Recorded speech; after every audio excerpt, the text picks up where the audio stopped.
100 మందితో పనిలే 10 మంది 11 మంది చేసే శిష్యులా? అవునా? బుద్ధుని శిష్యులు ఎంతమంది? అంబేద్కర్ శిష్యులు లక్షల మంది ఉన్నారు, కోట్ల మంది ఉన్నారు. మీరు ఎంబీఏ మా అంబేద్కర్ వాళ్ళకి చేయించబడ్డారు. మనలో అంబేద్కర్ అది దానికోసం మనం ప్రయత్నం చేయాలా. నేను ఒకటి గమనిస్తాను, కాలారం ఎన్నికలు చేసేటప్పుడు ఒకడు బయలుదేరి వెళ్ళాడు, అతను చచ్చిపోయాడు. ఒకడే ఒకడు త్యాగం చేశాడు. టెంపుల్ ఎంట్రీకి అంటరాని వాళ్ళందరికీ టెంపుల్ ఎంట్రీ వచ్చింది. వచ్చిందా లేదా? ఆ తర్వాత అనేక మంది టెంపుల్ ఎంట్రీ చేసుకుంటూ పోయాడు. కానీ నాకు తెలిసినంత వరకు మల్లె వెంకటరావు గారు మరి ఎప్పటి నుంచో 30 సంవత్సరాల క్రితం కూడా సుప్రీంకోర్టులో కేసు అంటారు. ఆయన మాత్రం జాగ్రత్త ఉంది.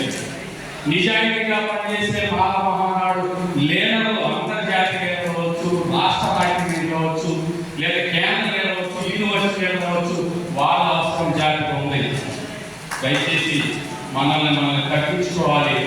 మరి తగ్గించుకున్న వాడే హెచ్చరించబడతాడని ఎవరో చెప్పారు. విధాలుగా తగ్గించుకోవడానికి మేము సిద్ధంగా ఉన్నాం.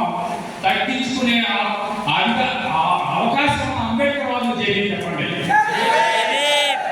మిత్రులారా, నిజంగా కోర్టుల మీద నాకైతే నమ్మకం లేదు. అలాగే ఆ ప్రయత్నాలు రాజ్యాంగబద్ధంగా ప్రయత్నాలు మాత్రం సిన్సియర్గా చేయాలా. అండ్ ఎప్రిసియేటింగ్ మల్లె వెంకటరావు గారి ఎఫర్ట్. ఎందుకంటారంటే కారంచేడు చుండూరు ఘటన గమనించినప్పుడు కారంచేడు చుండూరులో మన దగ్గరికి కోర్టులు వచ్చినాయి. ఆ కోర్టు కాదని హైకోర్టుకు వెళ్ళాం. హైకోర్టుకు వచ్చేసి సుప్రీంకోర్టుకు వెళ్ళాం. చచ్చిపోయిన తర్వాత ఎవరి జడ్జిమెంట్ కూడా చూసావా లేదా? మరి ఈ రోజున నేను చెప్పాలనుకుంటున్నాను ఏంటంటే, ఎన్ఐడి పాల్ మా గురువు గారు ఆయన అయిపోయాడు. ఆయన చెప్పింది నేను చెప్పాలనుకుంటున్నాను. ఈ రోజున అంబేద్కర్ మాలలు కావాలా లేదా? నేను అడుగుతున్నా, మీలో సుప్రీం కోర్టు గొప్పదా, రాజ్యాంగం గొప్పదా అంటే ఎవరు చెప్తారు? రాజ్యాంగం గొప్పదా, సుప్రీం కోర్టు గొప్పదా అంటే ఏం చెప్తారు మీరు?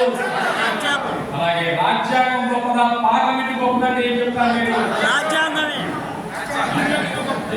కాదు, పార్లమెంట్ గొప్పది. ఖచ్చితంగా మీరు అర్థం చేసుకోవాలి. ఎందుకంటే బాబాసాహెబ్ అంబేద్కర్ అన్నారు. బాబాసాహెబ్ అంబేద్కర్ ఖచ్చితంగా చెప్పబడింది ఏం చెప్పారంటే, రాజ్యాంగాన్ని మార్చే అర్హత ఎవరుంది? సుప్రీం కోర్టు లేదు, పార్లమెంట్ ఉంది. అర్థమైనా? పార్లమెంట్ కి అధికారం ఉన్నప్పుడు మరి రాజకీయ వ్యవస్థను సంపింపజేయాల్సి పోయి, రాజ్యాధికారం సాధించాల్సి పోయి, కుక్కల వలె నక్కల వలె సొందులలో పందుల వలె ఉన్నావా? ఎన్నాళ్ళు ఉంటావా? ఎన్నాళ్ళు బతుకుతారా? ఎటువంటి బతుకున్నావా? ఎన్నాళ్ళు బతకాలి జీవితాన్ని? ఈ రోజున బాబాసాహెబ్ అంబేద్కర్ గుండెలు పెట్టినాడు మాలవాడి కావాలనుకుంటున్నా. మాలపల్లిలో కాదు అంబేద్కర్ విగ్రహం ఉందని మిమ్మల్ని అడుగుతున్నాను నేను. ఎక్కడ ఉంది అంబేద్కర్ విగ్రహం? మాది గూడూరులో ఉందా? జగజ్జీవనరావు ఉన్నాడు అక్కడ. ఎవరున్నారుగా? అంబేద్కర్ ఎక్కడ ఉన్నాడు? ప్రతి మాలపల్లిలో ఉన్నాడు, మాలవాడి గుండెల్లో ఉన్నాడు. బాబాసాహెబ్ అంబేద్కర్ సిద్ధాంతం మన మనసులో ఉంది. అవునా కదా?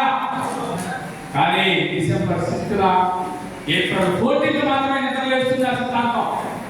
ఈ రోజున అటువంటి పరిస్థితి నుంచి మనం బయటపడే ఒక రాజ్యాన్ని సాధించాలని ఎన్ఐడి పాలన గారు చెప్పడం జరిగింది. చెప్పారా లేదా?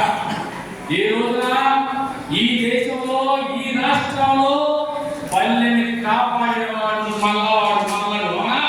మల్ల ఎదురా కాదా? ఈ దేశంలో రాజ్యాంగాన్ని మార్చాలంటే పార్లమెంట్కి వెళ్ళాలా? ఈ రాష్ట్రంలో హక్కులు రక్షించబడాలంటే అసెంబ్లీకి వెళ్ళాలా?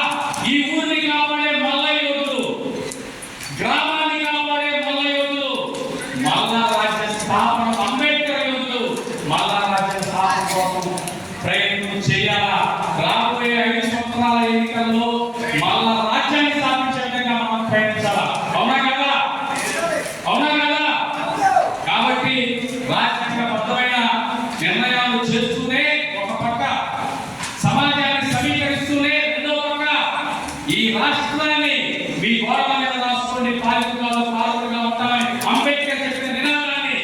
తీసుకురావడం కోసం మళ్ళా రాజ్య స్థాపన చేద్దాం.